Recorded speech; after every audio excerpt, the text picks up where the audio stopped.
What's up, guys? This is the Huntsman, designed by Gabriel from the Last Huntsman. I'm going to put him in the description box below at the very top. Manufactured by Very Good Knife Company,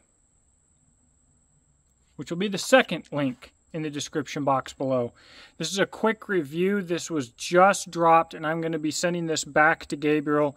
This knife is really cool, and it punches way above its weight class for its size. This is the first knife that I know of that Very Good Knife Company has done that would be in the larger category. I would put this in a category of a smaller large knife or a larger medium knife. I guess that depends on your own view of what constitutes what.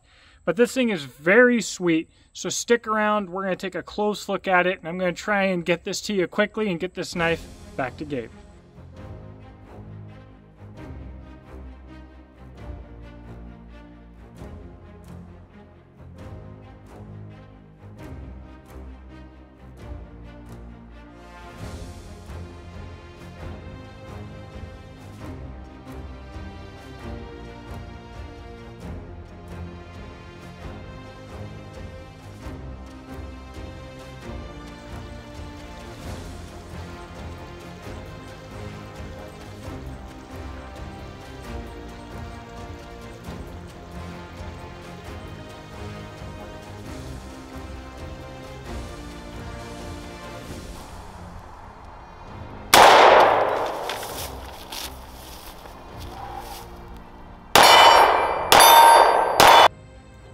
So I'm going to do this a little bit differently than I normally do, and I'm going to talk about tasks at which and how this knife performs at different tasks. So for chopping, you'll see me here, and I'm actually kind of having a hard time, and it's not because of the knife. This is an accuracy problem, and I guess I have more issues than I would realize chopping above my head. I thought that this was going to be way easier. And yet, although I felt awkward and had accuracy problems, the design of the knife made everything feel very secure, very comfortable, and my accuracy wasn't good, but at no point did I feel awkward in a way that was dangerous, and that overall is how I feel about this knife. I would not call it a chopper. So I've done some chopping, obviously, with it. For me, a chopper is a knife that is designed for chopping. I think that I would call this blade a chopper with about another 2 inches of blade, maybe even just an inch or an inch and a half.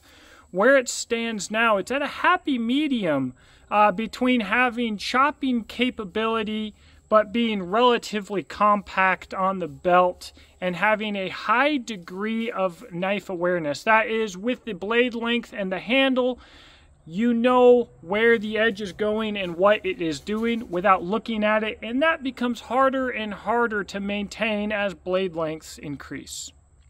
As far as batoning, it is fantastic. I've had absolutely no hot spots, no discomfort while batoning. I thought that I might due to the thickness of the grips.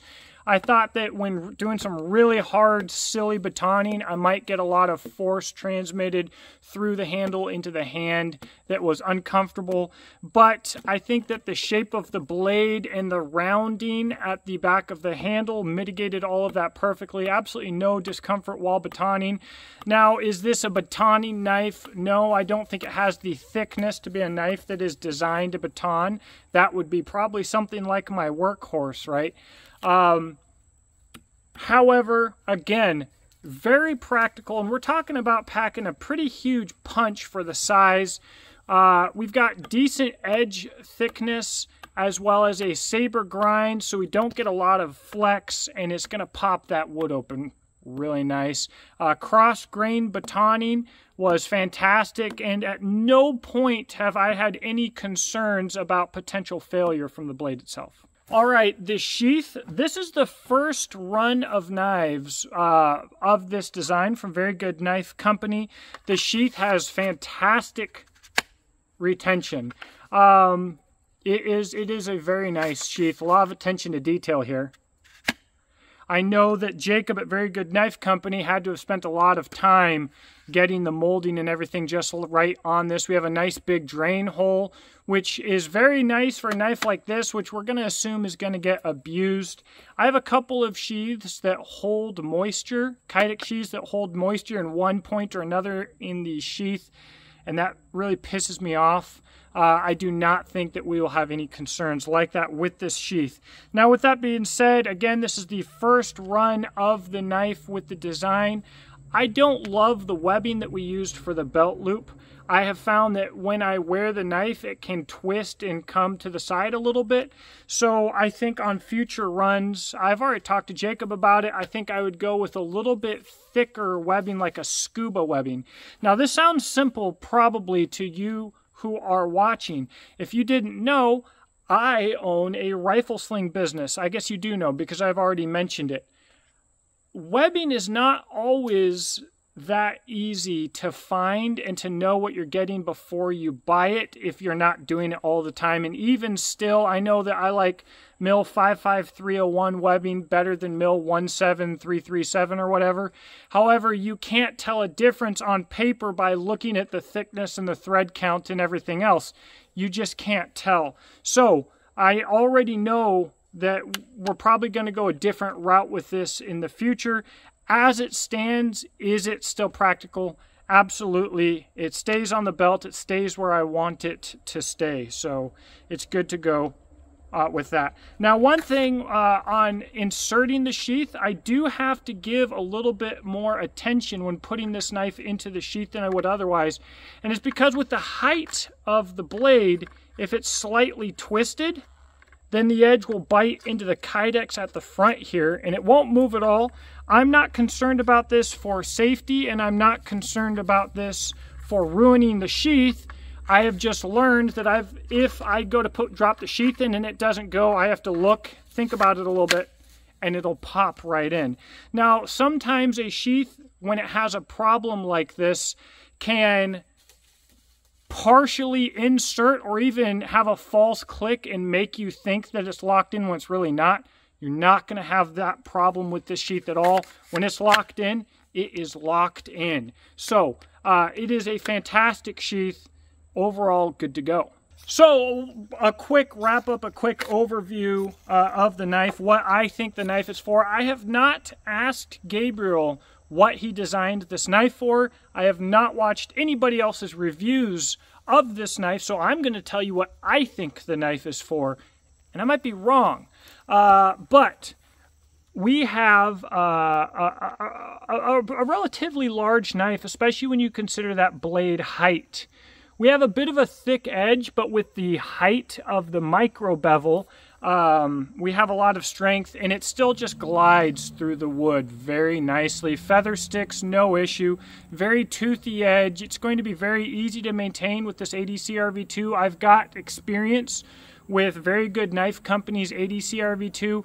Even when he grinds it paper thin, I haven't had issues with toughness, and it's so easy to get an edge back on this. And that's the thing that the cardboard cutters and the peanut gallery nerds that are just constantly sharpening knives and talking about stuff, but somehow from a bushcraft perspective, but they never use their knives, they don't get. When you're looking at the on the spec sheets of these knives, I'm going to do a bush sharpening video here shortly, but man, being able to bring an edge back quickly or repair a damaged edge easily is so much more important on a knife like this that's going to see a high amount of shock and abuse and potential damage. It's a lot more important than, I don't know, being able to cut through cardboard 69,000 times in a row. I don't really get it.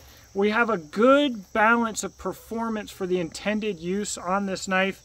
And if my nose is, you're not going to probably see it, there's mosquitoes buzzing around. I got bit in the nose by a mosquito, and they like my ears. They like my ears. They bite inside my ear. It doesn't make sense. I'm off track. I'm way off track. Freaking mosquitoes. Now, I want to wrap this up, guys. I want to thank Gabriel at the Last Huntsman for sending this to me. Jake at Very Good Knife Company is a really cool dude. and you are getting an insane amount of knife for the price on this blade. I mean, it's really hardly more expensive than what you're going to pay for a mass production knife. With today's economy and what the dollar's worth right now, this is an absolutely phenomenal value, especially when you consider the quality of the sheath and the fact that one dude is doing all of this by hand. So if you were looking at getting your first handmade custom knife, custom heat treat, all of that, this is a really awesome way to go, because whether your kids are in the Boy Scouts or you're just into family camping or car camping or anything else, this is a blade that you could put a lot of miles on and do a whole lot of stuff with for just about everything. It's a pretty fantastic piece. So go ahead, give Gabriel a follow, guys. The reason I think that this knife is so practical is Gabe's out there actually using his stuff, unlike so many other people in this industry. The reason that Jake at Very Good Knife Company makes knives that I think are so good for what they do is because he's an actual enthusiast. And these things coming together, they just came together for a fantastic blade. So check them out. And I think that's all I've got for you today. Maybe someday we'll do a little bit more with this. Maybe someday Gabe and I will get together and break one of these. It would probably be not a very enjoyable experience. It'd be a lot more the work than what you might think. I don't know. It would be just so much work. But yeah, that would be a good time. Let me know what you think in the comment section below. And you know what? Let's talk in the comment section below about how you use knives. And is there a difference between how you use knives every day and how you use knives on adventures? And what kind of adventures do you have? Let me know. I'll talk to you there, and I hope that you have a blessed day.